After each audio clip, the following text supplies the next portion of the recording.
It's time for your relational reading. I am Reverend Meggus, and this is not a relationship reading, it's a relational reading. And these are intended to help you identify interpersonal dynamics, both healthy and unhealthy, in relationships of all kinds that you encounter in your life, whether they are friends, family, colleagues, romantic interests, partners.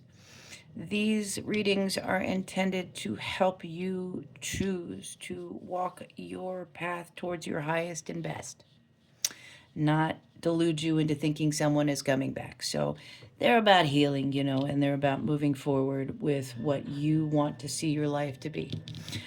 So let's look at the players today. As far as what we got in our interpersonal dynamics, wow. Two people acting out of their shadow. The slave and the student.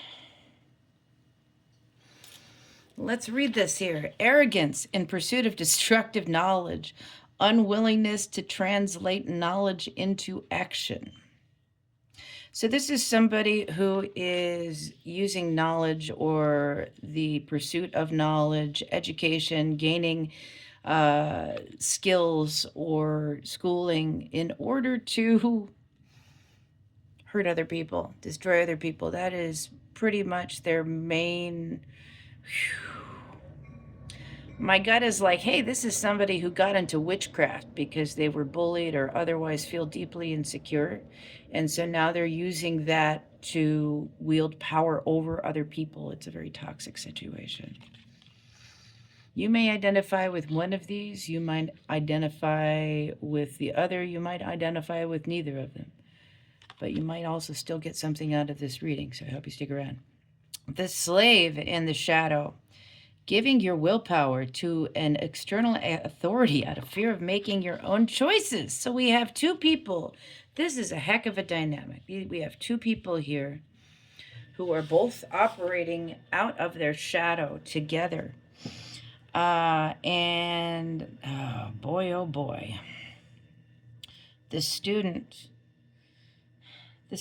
has a aim and a goal of revenge, retribution, vengeance from past things, from things that are no longer in their life, but things that have come and gone that they're not able to let go of. And so they've chosen this path because they think it will give them power over others, make them more important, make them put them more in control. The slave here, wow. So this might not be somebody who is, outright 100% very highly toxic, narcissistic behavior patterns manipulator. This sounds like somebody who is very wounded and is starting to go that direction because they're not making really good choices with the information and the knowledge that they have. The slave is a very passive person. This is somebody who does not like to make decisions, does not like to be in control, likes other people to do things for them. And I feel like we've got a dynamic here where, where slave is letting student drive and everybody's getting the crap end of the stick. So let's look at the interpersonal conflict here. Let's look at the external conflict that we have between these people. Let's go with the slave.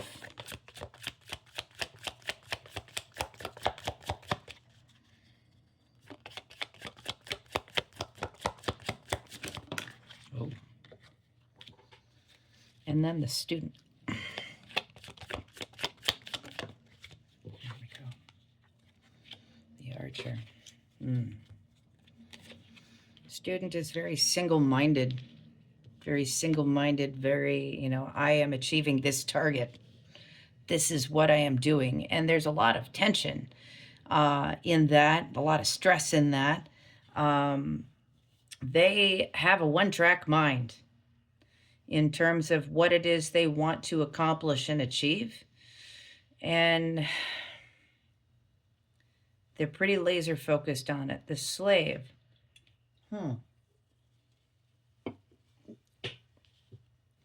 That's an interesting combination between the heir and the wise one, both of which are the court, or court cards. Cards of achievement and completion, yet also of bonds and ties, whereas this is hard work and necessity, fulfillment and freedom. This is a crowd card. So this person has decided that the student has decided that this is the course that they need to go.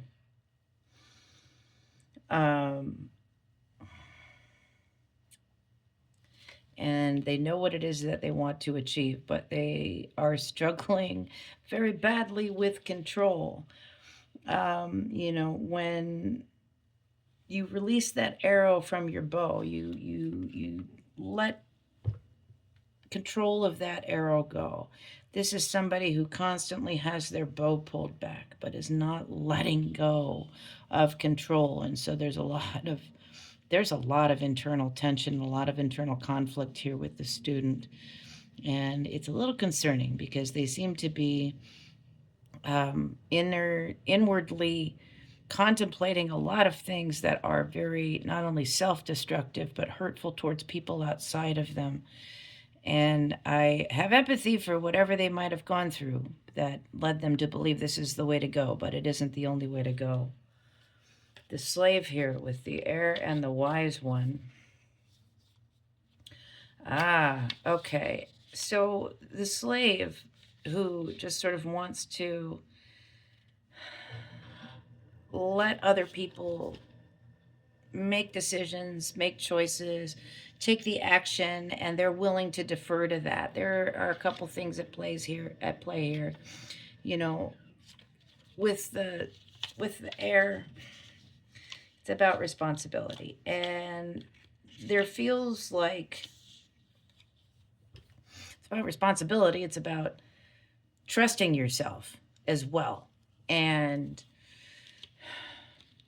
within the slave is an inner distrust. The slave does not trust themselves as much as they should. The slave has done a lot. We've got the wise one here.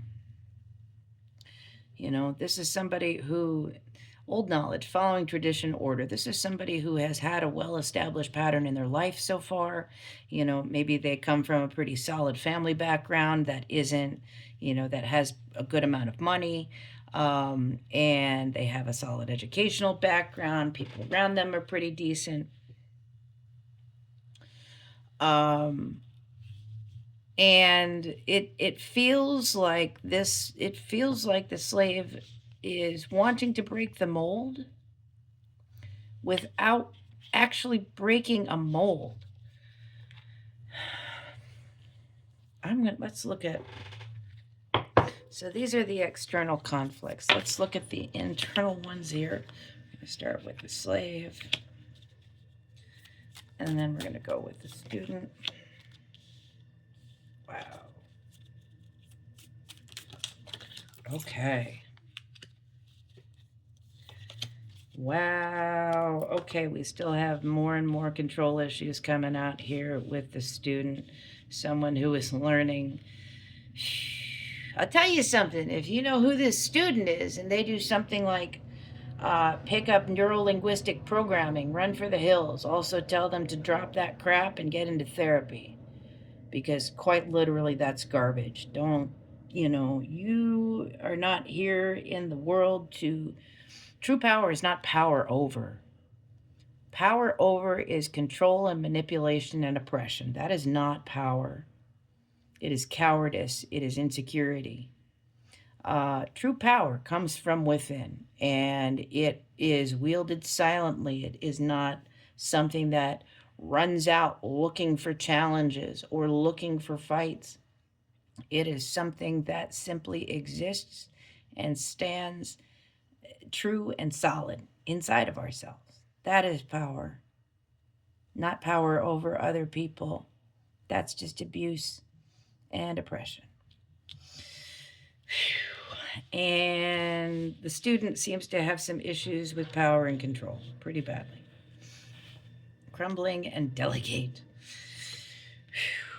The control issue with the student here, like I said, we've got the archer. This is somebody who is constantly on edge, looking for flaws in others. We are ready to shoot that arrow at any moment. There is a very heightened sense of stress, um, of arousal, as it were, as it is in like nervous system.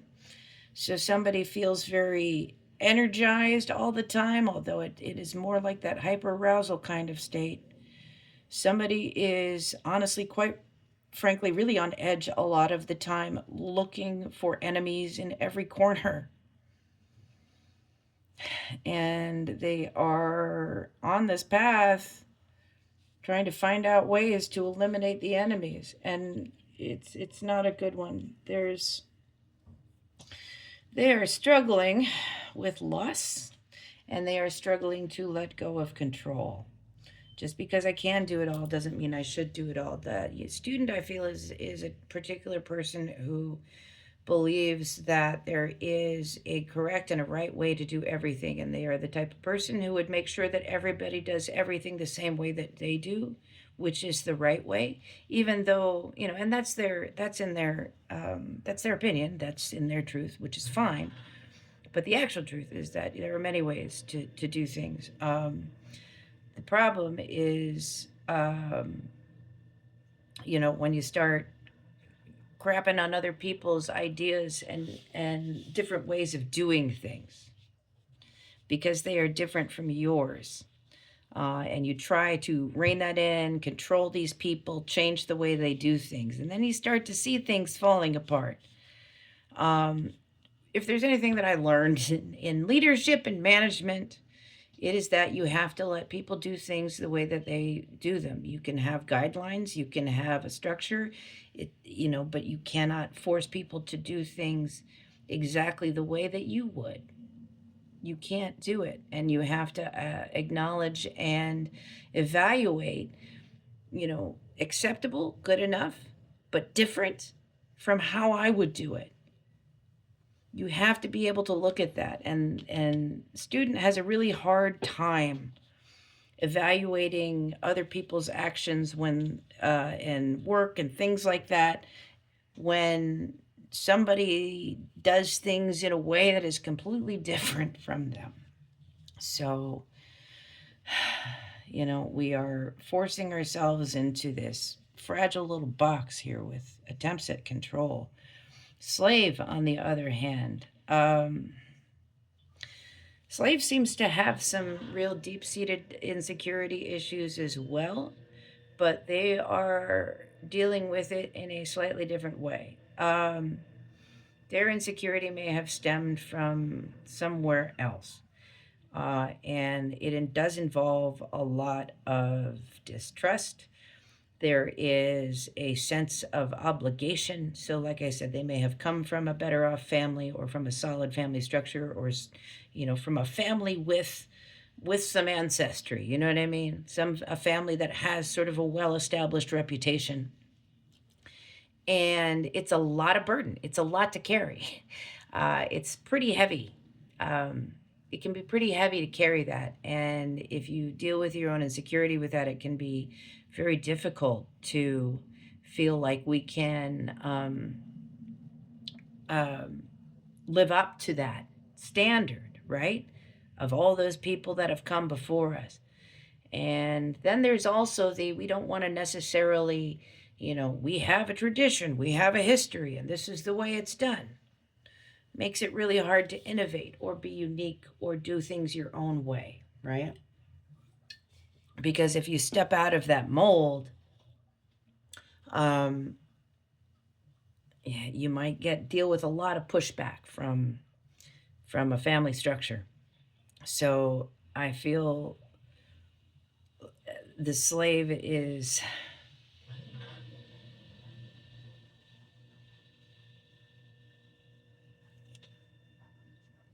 the slave has themselves wrapped up tight. We've got unravel here, and we've got vulnerability. This person, this person has themselves locked down tight. This is a kind of person who always needs to have their ducks in a row, their I's dotted, and their T's crossed. This is a kind of person that does not show any kind of vulnerability, may not ever want to be seen in public in any fashion that isn't entirely put together.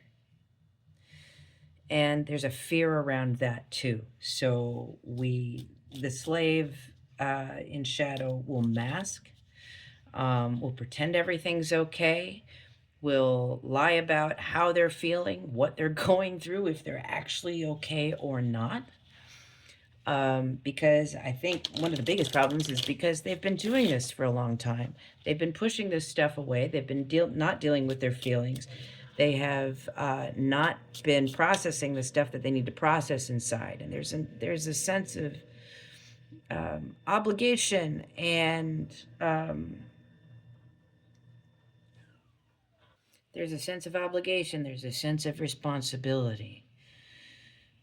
But the air also shows that there is change on the horizon. And the archer also indicates movement. So there is something shifting here between the student and the slave. There is change ahead. And whatever it is that they're involved in together, one of them is stressed and hyper vigilant and hyper fixated and trying to strike down anything that they think might get in their way while trying to micromanage and do everything themselves. The other person is withdrawing and allowing others to make the decisions for them. And hiding how they really feel about it inside. I feel like there's a lot of decisions being made and a lot of changes being made that the slave in shadow is just allowing and not speaking up about. So there's things shifting, changing, decisions being made that the slave doesn't necessarily agree with or doesn't necessarily want to see happen, but instead they are just simply keeping their mouth shut and choosing to keep the peace instead of bringing these issues up. And when somebody is that, laser focused on, I have to be right and everything needs to be exactly like this, that's a hard dynamic. That's a hard dynamic. When someone is so hard-headed and they only want to see things in the way that they want to see them, it's very difficult to work with that person. When you're dealing with interpersonal dynamics here, you can't constantly just defer to one person. When you're trying to compromise, I cannot believe the number of people in the world who are like, oh, you can't compromise. Because when we talk about it, you won't do what I want. People literally will think that compromise means this is what I want and I'm not backing down. And you're just going to have to compromise and deal with that. And that isn't at all how it works. Compromise is indeed between two people, but it involves all stakeholders. And a successful compromise is one in which all stakeholders are satisfied, not where one has to sacrifice in order to make somebody else happy. That isn't compromise. That's coercion. So there seems to be some confusion between compromise and coercion and control and watching things. Things are falling apart. We've got unravel, we've got crumbling. So whatever the dynamic here is, something that they've been building, something that they've been working on together, it's falling apart, it's changing. This person is trying to control it all. This person is really not taking as much responsibility as they should. So let's take a little closer look at whatever is happening, the actual actions, behaviors, situations, people, places, and things that are the main source of this interpersonal dynamic. We got 3 of them. 2 of them came out inverted. I'm going to leave them that way. I do not, my decks are all right side up, but if cards come out inverted, I'll read them that way. But I don't put inverses into my deck. So, what's going on here? We've got the Wheel of Fortune inverted. We've got the Magician inverted. And then we've got the Ten of Pentacles. So this seems to be over... This seems to be over money. This seems to be over a situation of, financial accomplishment or achievement. I think I mentioned something yesterday in my reading about reaching a particular threshold of success. So this is about really securing financial success and stability for life. These may be people who are in business together. This may be a boss and an employee. This may be people who are thinking about going into business together. So it's a good thing to think about here. The Magician, spiritual wisdom and magic, helps one gain wisdom and discover hidden secrets. The Generous God. Healing, heals all disorders, protects travelers and medical workers. That's Raphael. Manadel, inner and outer work, helps one keep their job, protects against disasters. Things are falling apart here. Whatever is happening in this dynamic, I do believe it is business related of some sort, but we have somebody who is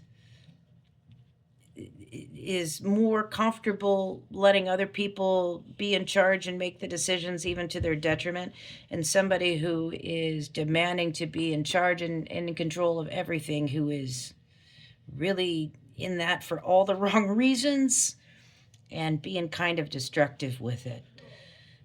The Wheel of Fortune here in the middle with the Magician inverted, and that's inverted, and the Ten of Pentacles on either side. The wheel is not going in a great direction for folks right now. The Wheel of Fortune is turning in the other direction. And part of the reason why the wheel is not going why we're not getting much from the wheel right now, it's turning the other way, is because there's a lot of secrets. There is a lot of propping things up.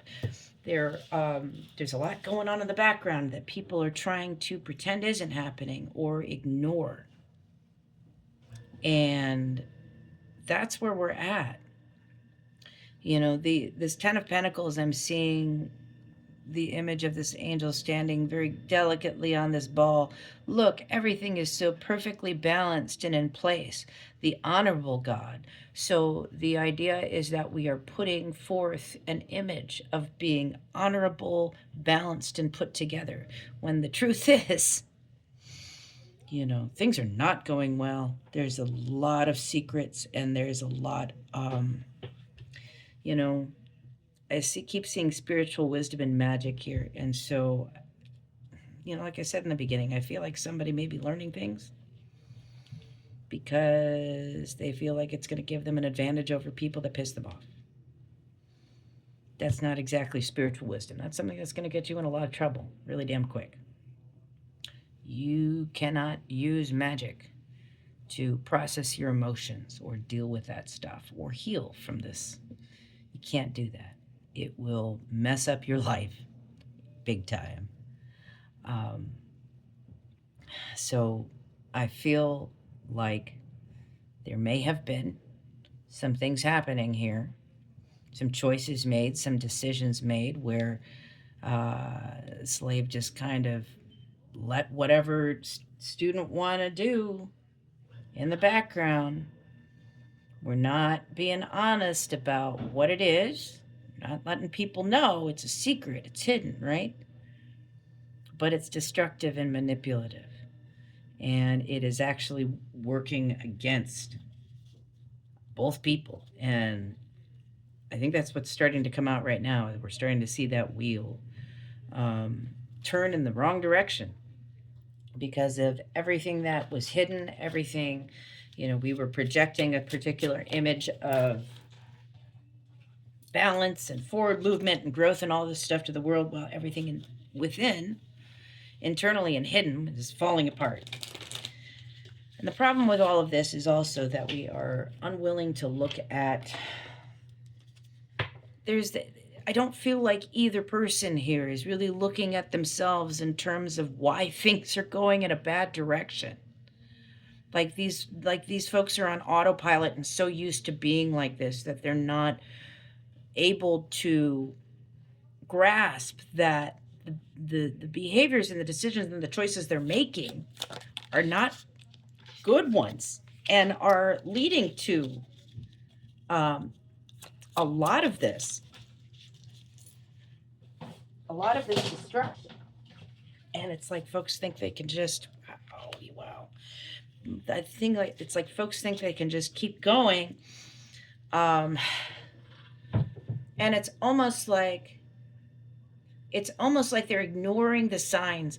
It's like there's so many signs from the universe, from spirit, saying stop, this is not going to work, you got to not do it this way, and they're being ignored, and we're doubling and tripling down. It's the Hanged Man inverted, really not willing to see things from a different perspective. I don't want to know, I just want to do it. Not willing to see things from a different perspective, not willing to actually look honestly at the truth of the situation either, in order to make educated choices. Michael, the Emperor, political authority, gives safe travel and protects against conspiracies. So we have, I think folks are not willing to look at things from other perspectives because both of them, either of them, feel like doing that is losing power, or would be losing power or losing control. And so there's a lack of discernment, there's a lack of critical thinking here going on from both sides.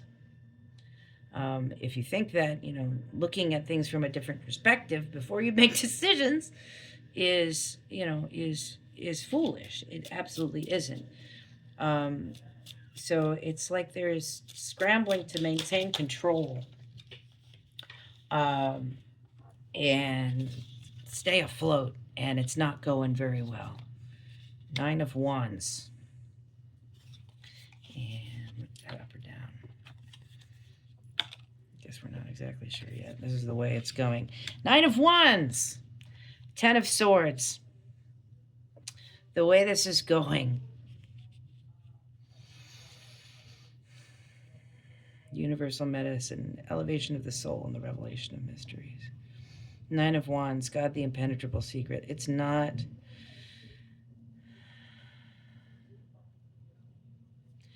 9 of Wands, certainly we have been through quite a bit.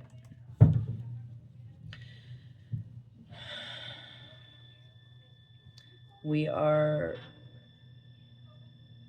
keeping the wrong secrets, hiding the wrong things. And it's out of shame and guilt instead of self-preservation. And it's actually keeping folks in this downward spiral. And then we have the 10 of Swords, the marvelous God. This is going to come to an end. This is going to grind to a halt. Whatever this project, initiative, dynamic circumstance is happening between slave and student, it is going to come to an end, and it is going to fail. And the sooner folks realize that, the better, I think. Some advice here. The universe sends you love notes through signs and synchronicities. Be present in the moment. Your presence is your love note back to the universe. Excuse me. Slave and student are being given signs by the universe to stop this. If folks were able to be in the present moment and pay attention, they would be seeing those signs very clearly. I think maybe they're seeing maybe one or two things every now and then, and not the massive amount of signs that the universe is really providing. And folks are really being encouraged to stop and look, because there are a lot of signs that things are cruising for a bruising here. Anything else? When we zoom out from the details of our conflicts, we can see the bigger picture. Every step towards the larger vision, no matter how small, makes a difference. So we're getting bogged down in the minutiae here. There is a lot of conflict. I think there's a lot of, honestly, I think there's probably a lot of arguing between the student and the slave.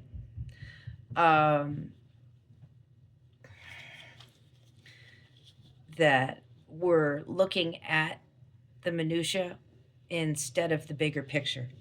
The slave is concerned with how they feel and their distress levels in the present moment, and not about the bigger picture.